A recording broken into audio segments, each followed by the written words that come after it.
जय हिंद दोस्तों, रक्षित खन्ना के चैनल में आपका स्वागत है। दोस्तों कैसे हैं आप? उम्मीद करता हूं कि आप अच्छे होंगे। दोस्तों आज के इस वीडियो में मैं आपको 3 जानकारियां दूंगा 8वें वेतन आयोग पर, जैसा कि दोस्तों आप पीछे बोर्ड पे देख रहे हैं। सबसे पहली जानकारी मैं आपको दूंगा दोस्तों, एक फॉर्मर फाइनेंस सेक्रेटरी हैं जिनका नाम है सुभाष चंद्र गर्ग जी। इन्होंने एक इंटरव्यू में बताया है कि 8 सीपीसी पर सरकार की क्या प्लानिंग हो सकती है आगे। जैसा आपको पता है, अभी तक सरकार ने टर्म ऑफ रेफरेंस जारी नहीं करे 8 सीपीसी के, और ना ही अभी तक अध्यक्षों की नियुक्ति करी है। यानी सरकार लेट लतीफी कर रही है। अब इन्होंने बताया कि हो सकता है कि सरकार कुछ और सोच रही हो पे कमीशन के बारे में या फिर 8 सीपीसी के बारे में। यानी सरकार कुछ दूसरे रूल्स एडॉप्ट कर सकती है आपकी पे पेंशन सैलरी बढ़ाने के लिए, जिसमें पहला ऑप्शन है कि बिना पे कमीशन बिठाए आपकी पे पेंशन सैलरी बढ़ा देना एक परसेंटेज के हिसाब से। इसकी जानकारी इन्होंने दी है। साथ ही साथ इन्होंने बताया कि जरूरी नहीं है कि पे कमीशन को बिठाया जाए, जरूरी नहीं है कि ज्यादा लंबा टाइम लगाया जाए पे कमीशन को लेके। इन्होंने ऐसी जानकारी दी है कि शॉर्ट टर्म पीरियड में ही सरकार अनाउंस कर सकती है, आपकी पे पेंशन सैलरी बढ़ा सकती है, उसकी घोषणा कर सकती है एक परसेंटेज के हिसाब से। एक लेटेस्ट जानकारी है आप सभी के लिए। क्या जानकारी इन्होंने दी है, पूरी जानकारी आगे लेंगे। फिर एक और मैं आपको जानकारी दूंगा दोस्तों, शिव गोपाल मिश्रा जी ने कुछ डिमांड करी है कि अगर पे कमीशन को बैठाया जाता है तो पे कमीशन के सामने कौन कौन सी मांगे रखी हैं पेंशनर्स और सरकारी कर्मचारियों की 8 सीपीसी पर। यानी पे कमीशन अगर बैठाया जाता है तो किस तरीके से वो आपको फायदा देगा 8 सीपीसी में, क्या क्या चीजें होंगी, क्या क्या डिमांड्स हैं, ये सारी जानकारी इन्होंने दी है। जैसा आपको पता है, शिव गोपाल मिश्रा जी जेसीएम के महासचिव सचिव हैं। बहुत ही बेहतरीन जानकारी इन्होंने दी है, इसकी भी जानकारी आगे लेंगे। फिर एक और मैं आपको जानकारी दूंगा, 8th पे कमीशन अपडेट पे मैट्रिक्स सिस्टम टू स्टे। जी हाँ दोस्तों, जिस तरीके से 7 सीपीसी में आपको पे मैट्रिक्स मिली थी, तो क्या पे मैट्रिक्स 8 सीपीसी में भी होगी सैलरी और पेंशन बढ़ाने के लिए या फिर पे बढ़ाने के लिए?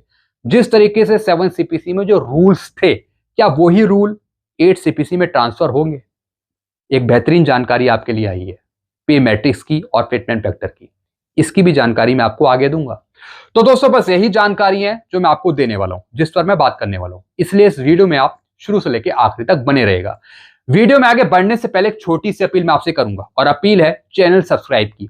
देखने में आया 34.1% ऐसे पेंशनर्स है, फैमिली पेंशनर्स हैं जो बिना चैनल सब्सक्राइब किए ही वीडियो देख रहे हैं, जिससे क्या हो रहा है, मेरी जानकारियां उन तक सही समय पर नहीं पहुंच रही।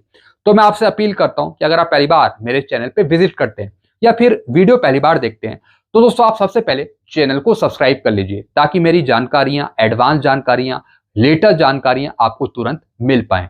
चैनल सब्सक्राइब करने की या फिर वीडियो देखने के आपको एक भी पैसे नहीं देने, सब कुछ आपके लिए फ्री में है। एक और अपील मैं आपसे करता हूं, जिसने पेंशनर्स ने चैनल को सब्सक्राइब किया उसका परसेंटेज है 65.9%। तो दोस्तों इस परसेंटेज को आप 100% तक पहुंचाइए चैनल को सब्सक्राइब करके, क्योंकि इस चैनल के माध्यम से, वीडियो के माध्यम से आपको सटीक, एक्यूरेट, ऑथेंटिक जानकारियां ही दी जाती है।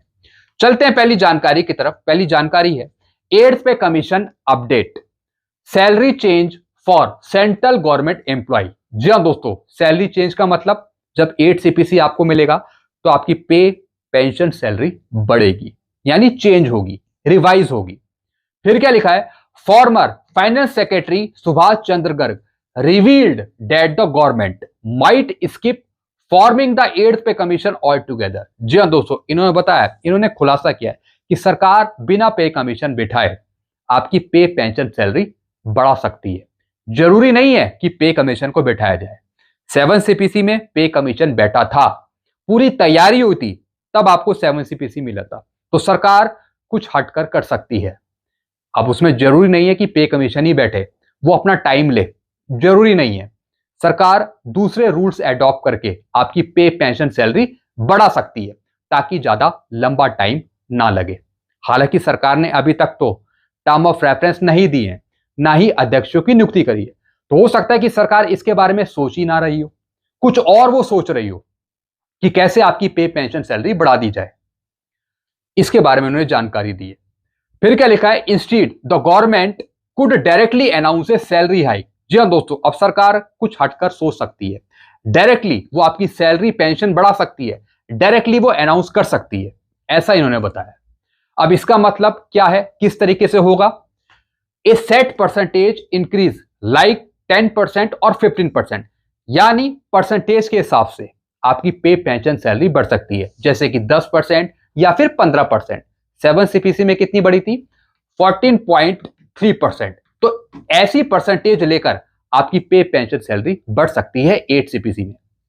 फिर क्या लिखा है, द प्राइम मिनिस्टर में अनाउंस इट डायरेक्टली, कुछ कम समय लगाकर भी आपकी पे पेंशन सैलरी बढ़ाई जा सकती है और उसका डिक्लेरेशन किया जा सकता है। No long process for forming a pay commission. जी हाँ दोस्तों, अब दोस्तों कोई लंबा प्रोसेस करने की जरूरत नहीं है कि पहले रिपोर्ट आए, फिर गैजेट नोटिफिकेशन निकले, फिर पे कमीशन बैठाया जाए, फिर पे कमीशन 18 से 24 महीने अपने लगाए रिपोर्ट बनाने में, यानी काफी लंबा टाइम उसमें लगता है। तो no long process for forming a pay commission, जरूरी नहीं है कि पे कमीशन बैठाए, पे कमीशन को बिठाना जरूरी नहीं है, बिना पे कमीशन बिठाए आपकी पे पेंशन सैलरी बढ़ाई जा सकती है, सरकार कुछ हटके सो सकती है, ऐसा इन्होंने बताया। This approach could make salary decision faster and simpler. जी हाँ दोस्तों, अगर इस तरीके की अप्रोच अपनाई जाती है सरकार के द्वारा, तो इससे होगा क्या, जो आपकी सैलरी बढ़ेगी, जो पेंशन बढ़ेगी, वो होगा दोस्तों एक फास्टर और एक सिंपल तरीका आपकी पे पेंशन सैलरी बढ़ाने का, एक एडवांस रूल होगा ये। Avoiding delay of the traditional पे कमीशन रूट। अब दोस्तों इससे होगा क्या, जो डिले है उससे बचा जा सकता है। जी हां दोस्तों, पे कमीशन बैठाने की जरूरत नहीं है, बिना पे कमीशन बिठाए परसेंटेज के हिसाब से आपकी पे पेंशन सैलरी बढ़ा दी जाए 8 सीपीसी में, इसमें ज्यादा लंबा टाइम नहीं लगेगा।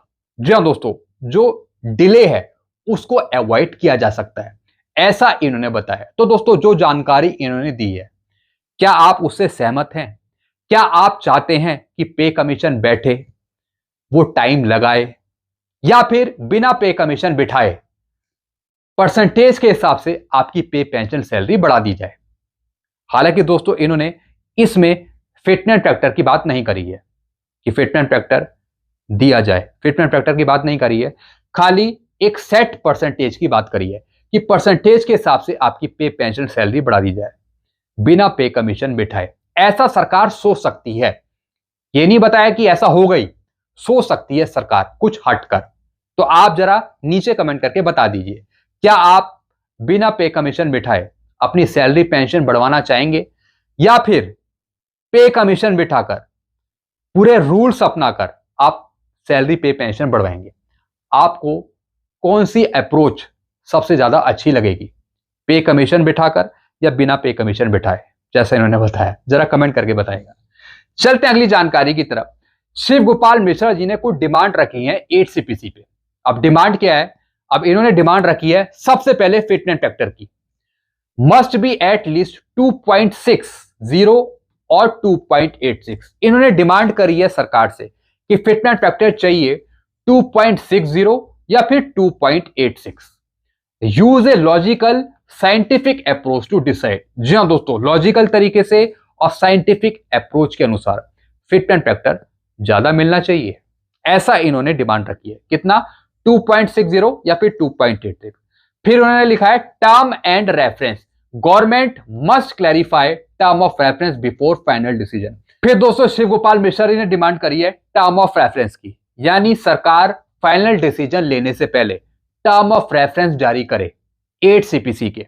और दोस्तों इससे पहले जो फॉर्मर फाइनेंस सेक्रेटरी थे, उनका कहना था कि सरकार सोच सकती है कि बिना पे कमीशन बिठाए, यानी बिना टर्म ऑफ रेफरेंस जारी करे, परसेंटेज के हिसाब से सरकार आपकी पे पेंशन सैलरी बढ़ा सकती है, ऐसा इन्होंने कहा था। लेकिन शिव गोपाल मिश्रा जी की कुछ अलग डिमांड है कि फिटनेस फैक्टर ज्यादा हो, टर्म ऑफ रेफरेंस सबसे पहले सरकार जारी करे। फिर क्या लिखा है, आउटडेटेड फॉर्मूला। आउटडेटेड फॉर्मूला का मतलब क्या है कि जो पुराने फॉर्मूले चल रहे हैं पे पेंशन सैलरी बढ़ाने के, मिनिमम पे बढ़ाने के लिए, जैसे कि डॉक्टर एक्रॉयड फॉर्मूला, उसमें फैमिली यूनिट पहले ली थी 3, तो अब 3 नहीं होनी चाहिए, 3.5 होना चाहिए। या 4 होना चाहिए, 5 होना चाहिए फैमिली यूनिट, जिससे मिनिमम पे ज्यादा बने और उससे फिटमेंट फैक्टर ज्यादा बने। तो दोस्तों जो आउटडेटेड फॉर्मूले हैं, जो पुराने फॉर्मूले हैं, वो पुराने हो चुके हैं, उनको सरकार दोबारा ना ले, क्योंकि पहले बात कुछ और थी, अब बात कुछ और है। अब महंगाई बहुत ज्यादा है, तो महंगाई जिस हिसाब से है उस हिसाब से फॉर्मूले भी अपडेट किए जाएं, जिससे ज्यादा मिनिमम पे, मैक्सिमम पे या फिर फिटमेंट फैक्टर ज्यादा हो। बिल्कुल सही बात करी है। Temporary worker should get the same benefit as permanent employ. फिर जो टेम्परेरी वर्कर है उनको सेम बेनिफिट दिया जाए परमानेंट एम्प्लॉय की तरह। जी हाँ दोस्तों, यानी जो कॉन्ट्रैक्ट पे लगे हैं, जो टेम्परेरी लगे हैं, उनको फायदा दिया जाए परमानेंट एम्प्लॉय के अनुसार। जिस तरीके से परमानेंट एम्प्लॉय को फायदा दिया जाता है, सुविधाएं दी जाती हैं, ठीक उसी तरीके से टेम्परेरी वर्कर्स को फायदा दिया जाए। फिर डिमांड करी है realistic discussion should be based on fact and avoid speculation. जी हाँ दोस्तों, जो भ्रम फैलाते हैं, जो दुविधा में डालते हैं, उनको हटाना चाहिए। जो रियल फैक्ट्स हैं, जस्टिफिकेशन है, जो फैक्ट्स हैं, उसके आधार पे बात होनी चाहिए। जैसे कि दोस्तों सोशल मीडिया पे आप सुनते होंगे कि बिना कोई फैक्ट दिखाए, जस्टिफिकेशन दिखाए, इधर उधर की बातें करते हैं, गुमराह करते हैं। तो ये सब चीजें खत्म होनी चाहिए, ऐसा इन्होंने बताया। यानी जो रियलिस्टिक डिस्कशन है, जो फैक्ट्स हैं, वो होने चाहिए। अब नोट क्या है, the demand focus on fairness and transparency in the 8th pay commission. अब इन्होंने एक लाइन लिखी है कि जो डिमांड्स है, जितनी भी डिमांड है जो हमने रखी है, उसमें दोस्तों पूरी फेयरनेस है और ट्रांसपेरेंसी है। जी हाँ दोस्तों, ये किसी के साथ भेदभाव नहीं है, सबके साथ एक जैसी डिमांड इन्होंने रखी है। ट्रांसपेरेंसी है डिमांड्स में, जो एक सबसे बड़ी बात है। तो दोस्तों ये तो डिमांड है जो इन्होंने रखी गई है।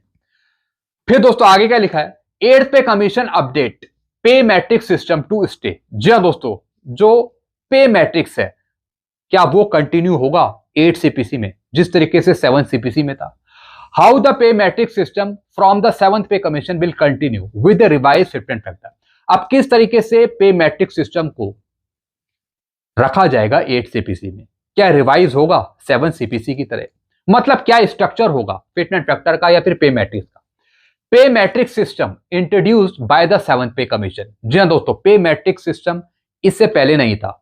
7 सीपीसी में आपको पे मैट्रिक्स देखने को मिली। 6 सीपीसी में क्या था? 6 सीपीसी में था ग्रेड पे सिस्टम, जो 7 सीपीसी में हटा दिया गया। जो लेवल्स आपको देखने को मिले, लेवल 1 2 3 4 5 18 तक, वो 7 सीपीसी में आपको देखने को मिले।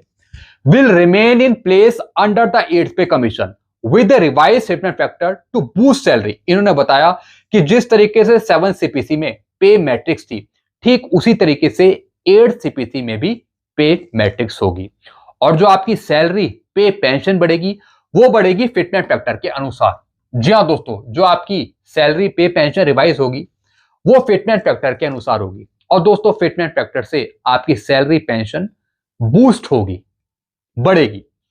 फिर क्या लिखा है, here is a quick breakdown. अब ब्रेकडाउन क्या है उसके बारे में जानकारी दी है। The pay matrix simplify the salary structure. जो पे मैट्रिक्स है वो सैलरी स्ट्रक्चर को डिजाइन करती है, सैलरी स्ट्रक्चर आपकी बनाती है जो पे मैट्रिक्स है। साथ ही साथ replacing the older grade and pay band system from the 6th pay commission. जी हाँ दोस्तों, इससे पहले 6 सीपीसी में आपको ग्रेड पे देखने को मिलता था, पे बैंड सिस्टम देखने को मिलता था। 7 सीपीसी में ग्रेड पे सिस्टम को हटा दिया गया। यानी समय के साथ साथ नए पे कमीशन टू पे कमीशन काफी चीजें चेंज हुई है। फिर क्या लिखा है, the revise fitment factor will result in better salary hike for government employ. जी हाँ दोस्तों, एक फिटमेंट फैक्टर है जो सैलरी या फिर पेंशन ज्यादा बढ़ा सकता है। Fitment factor, the pay matrix ensure transparency in salary calculation. जी हाँ दोस्तों, अब पे मैट्रिक्स क्या इंश्योर करता है, क्या बताता है?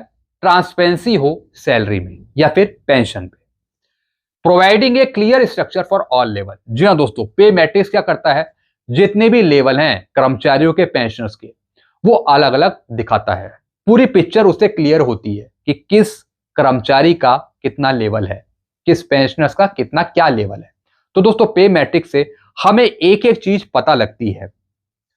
फिर क्या लिखा है, this change was made to make the system simpler and more predictable and transparent for everyone. जी हाँ दोस्तों चाहे जो भी चीजें हों, चीजें ऐसी होनी चाहिए जो समझ में आए, सिंपलर हो, साथ ही साथ प्रिडिक्टेबल हो। जी हाँ दोस्तों, अनुमानित हो कि किस तरीके से क्या हो रहा है, साथ ही साथ ट्रांसपेरेंट हो। जी हाँ दोस्तों, समझने में, जानने में और यूज करने में आसानी हो। तो दोस्तों ये जानकारी इन्होंने दी है पे मैट्रिक्स के बारे में। तो दोस्तों ये तीनों जानकारियां मैंने आपको दी हैं 8 सीपीसी के बारे में। आप किस तरीके से क्या देखना चाहते हैं 8 सीपीसी में सरकार के द्वारा? क्या शिव गोपाल मिश्रा जी के जो पॉइंट्स हैं, क्या आप इन्हें देखना चाहेंगे 8 सीपीसी में, या फिर जो फॉर्मर फाइनेंस सेक्रेटरी हैं सुभाष चंद्र गर्ग जी, इन्होंने जो बताया है 8 सीपीसी के बारे में कि सरकार क्या प्लान कर सकती है आगे, क्या आप ऐसा देखना चाहेंगे? जरा अपने विचार जरूर बताएगा कमेंट बॉक्स में। वीडियो को मैं खत्म करता हूं। इस तरीके की जानकारियां आपको बराबर मिलती रहेगी, तो सारी जानकारियां पाने के लिए सबसे पहले आप चैनल से जुड़ जाइए, चैनल को सब्सक्राइब कर लीजिए। Channel name is Rakshit Khanna. Thank you so much.